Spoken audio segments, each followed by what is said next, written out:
ಪ್ರೀತಿಯ ವಿದ್ಯಾರ್ಥಿಗಳೇ ಹಾಗೂ ಆತ್ಮೀಯ ಯೂಟ್ಯೂಬ್ ಚಾನಲ್ ವೀಕ್ಷಕರೇ, ತಮಗೆಲ್ಲರಿಗೂ ನಮಸ್ಕಾರಗಳು. ವಿದ್ಯಾರ್ಥಿಗಳೇ, ಈ ದಿವಸ 8ನೇ ತರಗತಿಗೆ ಸಂಬಂಧಪಟ್ಟಂತೆ NMMSಲ್ಲಿ ಸ್ಯಾಟ್ ಪೇಪರ್ 2 ಪ್ರಶ್ನೆ ಪತ್ರಿಕೆಯಲ್ಲಿ ಗಣಿತ ವಿಷಯಕ್ಕೆ ಸಂಬಂಧಪಟ್ಟಂತೆ ಕ್ಷೇತ್ರ ಗಣಿತ ಇದರಲ್ಲಿ ಮುಂದುವರೆದ ಲೆಕ್ಕಗಳನ್ನು ಅಭ್ಯಾಸ ಮಾಡೋಣ. ಇವತ್ತಿನ ಒಂದು ವಿಡಿಯೋ ನಿಮಗೆ ಇಷ್ಟವಾದರೆ ಪ್ಲೀಸ್ ಲೈಕ್ ಮಾಡಿ, ಶೇರ್ ಮಾಡಿ ಹಾಗೂ ಸಬ್ಸ್ಕ್ರೈಬ್ ಮಾಡೋದನ್ನು ಮರಿಬೇಡಿ ಅಂತ ಹೇಳ್ತಾ ಇವತ್ತಿನ ಒಂದು ಕಲಿಕಾಂಶವನ್ನು ಪ್ರಾರಂಭಿಸೋಣ. ಸೊ ಇಲ್ಲಿ 85ನೇ ಪ್ರಶ್ನೆ. ಚೌಕಗನ್ನದ ಬಾಹುಗಳನ್ನು 100% ಹೆಚ್ಚಿಸಿದಾಗ ಅದರ ಹೆಚ್ಚಾದ ಮೇಲ್ಮೈ ವಿಸ್ತೀರ್ಣದ ಶೇಕಡ ಪ್ರಮಾಣವು ಎಷ್ಟು ಅಂತ ಕೇಳಿದರೆ ಇದಕ್ಕೆ ಸರಿಯಾದ ಉತ್ತರ ಆಪ್ಷನ್ ಸಿ 300% ಆಗುತ್ತೆ. ಇದೆಲ್ಲ ರಾಂಗ್ ಇದೆ. If the edge of A cube is increased by 100%, the surface area of the cube is increased by option C 300%. ಹೇಗೆ ಮಾಡೋದು ಅಂತ ನೋಡೋಣ.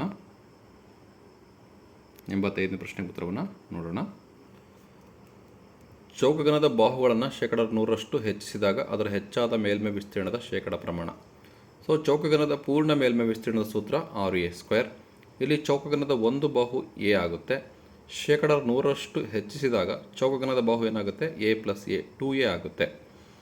100% ಹೆಚ್ಚಿಸಿದಾಗ ಚೌಕಗನದ ಪೂರ್ಣ ಮೇಲ್ಮೈ ವಿಸ್ತೀರ್ಣ ಎಷ್ಟಾಗುತ್ತೆ? 6a²ಗೆ a ಜಾಗದಲ್ಲಿ 2a ಹಾಕಬೇಕು. ಸೊ 2a² ಇರೋದ್ರಿಂದ 2a² ಆಗುತ್ತೆ. 6 ಆಗೇ ಇದೆ. 2a² ಅಂದರೆ 4a². ಅಲ್ಲಿಗೆ 6 × 4 24a² ಆಗುತ್ತೆ.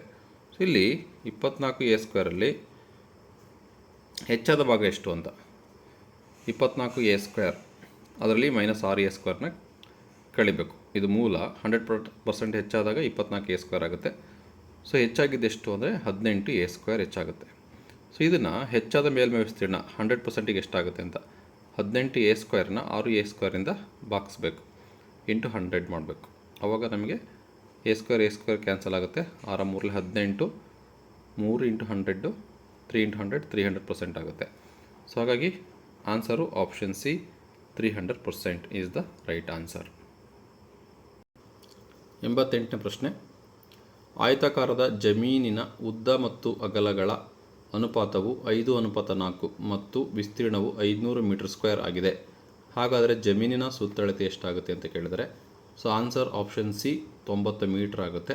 ವಿಸ್ತೀರ್ಣ ಕೊಟ್ಟಿದ್ದಾನೆ, ಉದ್ದ ಮತ್ತು ಅಗಲಗಳ ಅನುಪಾತ ಇದೆ.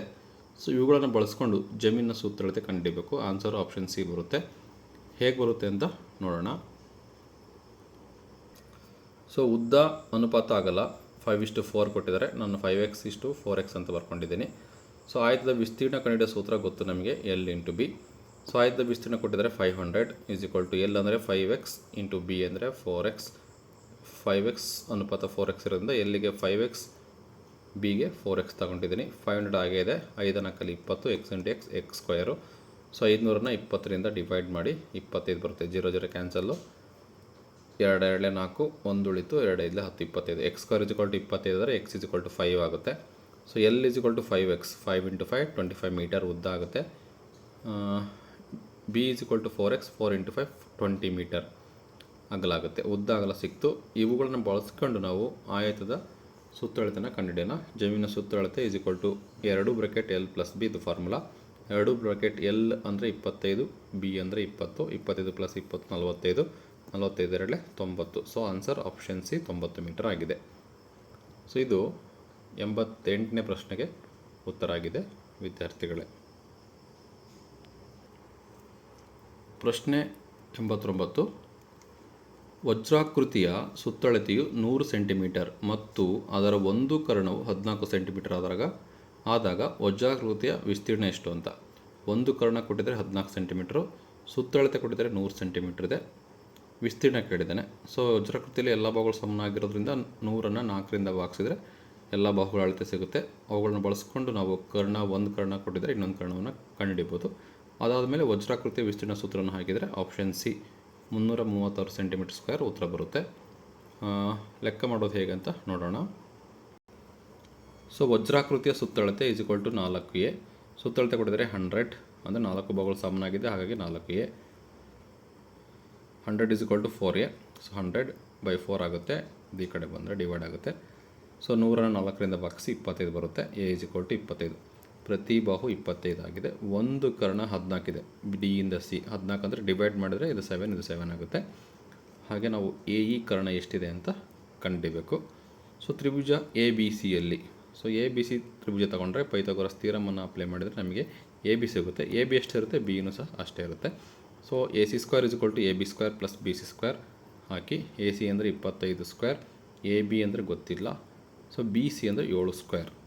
ಸೊ ಹಾಕಿದೆ 625, 25 × 25 625 is equal to A B square plus 49. ಇದು ಪೈಥಾಗೊರಸ್ ಥಿಯರಮ್. ಇದು A B square is equal to 625 plus 14 ಈ ಕಡೆ ಬಂದರೆ -49 ಆಗುತ್ತೆ. A B square is equal to 576 ಆಗುತ್ತೆ. ಎ ಬಿ ಎಷ್ಟಾಗುತ್ತೆ ಅಂತ ನೋಡೋಣ. √576 ಸೊ 24 ಆಗುತ್ತೆ. Answer 24. A B 24 centimetre. A B plus ಬಿನ ಕೂಡಿಸಿದರೆ 24 + 24 48 ಸೆಂಟಿಮೀಟರ್ ಆಗುತ್ತೆ. ಒಂದು ಕರ್ಣ D1 48 ಸೆಂಟಿಮೀಟರ್, ಇನ್ನೊಂದು ಕರ್ಣ D2 14 ಸೆಂಟಿಮೀಟರ್. ಈಗ ಅವರು ವಜ್ರಾಕೃತಿಯ ವಿಸ್ತೀರ್ಣ ಕೇಳಿದರೆ ಅರ್ಧ ಇಂಟು D1 ಇಂಟು D2. ಅರ್ಧ ಇಂಟು D1 ಅಂದರೆ 48, D2 ಅಂದರೆ 14. 2 1 2 2 2 4 24 × 14 ಗುಣಿಸಿದರೆ 336 ಸೆಂಟಿಮೀಟರ್ ಸ್ಕ್ವೇರ್ ಬರುತ್ತೆ. ಸೊ ಇದು ಆನ್ಸರ್. ಇದಕ್ಕೆ ಆಪ್ಷನ್ ಸಿ. 89ನೇ ಪ್ರಶ್ನೆಗೆ option C is the right answer. ಈಗ 90ನೇ ಪ್ರಶ್ನೆ ಏನಿದೆ ನೋಡೋಣ. 2 ಚೌಕಘನಗಳ ಘನಫಲದ ಅನುಪಾತವು 1:27. ಚೌಕಘನಗಳ ಘನಫಲದ ಅನುಪಾತ ಕೊಟ್ಟಿದ್ದಾನೆ. ಆದಾಗ ಅವುಗಳ ಮೇಲ್ಮೈ ವಿಸ್ತೀರ್ಣಗಳ ಅನುಪಾತ ಎಷ್ಟಿರುತ್ತೆ ಅಂತ ಕೇಳಿದ್ದಾನೆ. ಆನ್ಸರ್ 1:3 ಬರುತ್ತೆ. ಹೇಗೆ ಅಂತ ನೋಡೋಣ. 90ನೇ ಪ್ರಶ್ನೆಗೆ ಆಪ್ಷನ್ ಎ ಸರಿಯಾದ ಉತ್ತರ ಆಗಿದೆ. ಸೊ ಇನ್ನೊಮ್ಮೆ ಆನ್ಸರ್ ನೋಡೋದಾದರೆ 2 ಚೌಕಘನಗಳ ಘನಫಲದ ಅನುಪಾತ L1³ / L2³ = 1/27. L1³ ಅಂದರೆ 1, L2³ ಅಂದರೆ 27. L1³ = 1 ಅಂದರೆ L1 = 1 ಆಗುತ್ತೆ. √1 1, √27 3 ಆಗುತ್ತೆ. L2 2 ಚೌಕಘನಗಳ ಮೇಲ್ಮೈ ವಿಸ್ತೀರ್ಣಗಳ ಅನುಪಾತ 6L1² / 6L2² that is equal to 6 6 cancel ಆಗುತ್ತೆ. L1 L2 ಅಂದರೆ 1 3, 1² / 3² ಅಂದರೆ 1/9 ಆಗುತ್ತೆ. L1² / L2² ಅನ್ನೋದು 1:9 ಆಗುತ್ತೆ. ಇದು ಚೌಕಘನಗಳ ಮೇಲ್ಮೈ ವಿಸ್ತೀರ್ಣಗಳ ಅನುಪಾತ. ಇಲ್ಲಿ ಬಾಹುಗಳನ್ನು ತಗೊಂಡಾಗ L1 / L2 ಹೋಲ್² ಆಗುತ್ತೆ. ಇದು 1/9 ಅಂತ ಬರ್ಕೊಂಡ್ರೆ ಇದನ್ನು 1/3 ಹೋಲ್² ಅಂತ ಬರೀಬೋದು. Square cancel. L1 / L2 ಅಂದರೆ 1/3, L1:L2 ಅಂದರೆ 1:3. ಆನ್ಸರ್ ಆಪ್ಷನ್ ಎ 1:3 ಆಗಿದೆ. ಈಗ 91ನೇ ಪ್ರಶ್ನೆ ಬರೋಣ. 15 ಸೆಂಟಿಮೀಟರ್ ಬಾಹುವಿರುವ ಚೌಕಘನವನ್ನು 3 ಸೆಂಟಿಮೀಟರ್ ಬಾಹುವಿರುವ ಘನಗಳನ್ನಾಗಿ ಕತ್ತರಿಸಿದಾಗ ಸಿಗುವ ಚೌಕಘನಗಳ ಸಂಖ್ಯೆ ಎಷ್ಟು ಅಂತಿದೆ. Answer option C 125. ಹೇಗೆ ಮಾಡೋದಂತ ನೋಡೋಣ. ಸೊ ಚೌಕಘನಗಳ ಸಂಖ್ಯೆ ಈಸ್ ಈಕ್ವಲ್ ಟು ದೊಡ್ಡ ಚೌಕಘನದ ಘನಫಲ ಬೈ ಚಿಕ್ಕ ಚೌಕಘನದ ಘನಫಲ. ಸೊ ಚೌಕಘನದ ಘನಫಲದ ಸೂತ್ರ L × L × L L³. So 15 × 15 × 15. ಚಿಕ್ಕಘನದ್ದು 3 × 3 × 3. 3 5 15, 3 5 15, 3 5 15, 5 25, 5 25, 125. ಅಂದರೆ ಚೌಕಘನಗಳ ಸಂಖ್ಯೆ ಎಷ್ಟು ಸಿಗುತ್ತೆ ಅಂದರೆ 125 ಸಿಗುತ್ತೆ ವಿದ್ಯಾರ್ಥಿಗಳೇ. ಇಲ್ಲಿಗೆ ಇವತ್ತಿನ ವಿಡಿಯೋನ ಮುಗಿಸೋಣ. ಮುಂದಿನ ವಿಡಿಯೋದಲ್ಲಿ ಮುಂದುವರೆದ ಪ್ರಶ್ನೆಗಳಿಗೆ ಉತ್ತರಗಳನ್ನು ಅಭ್ಯಾಸ ಮಾಡೋಣ ಅಂತ ಹೇಳ್ತಾ, thank you for watching this video. Don't forget to subscribe my channel.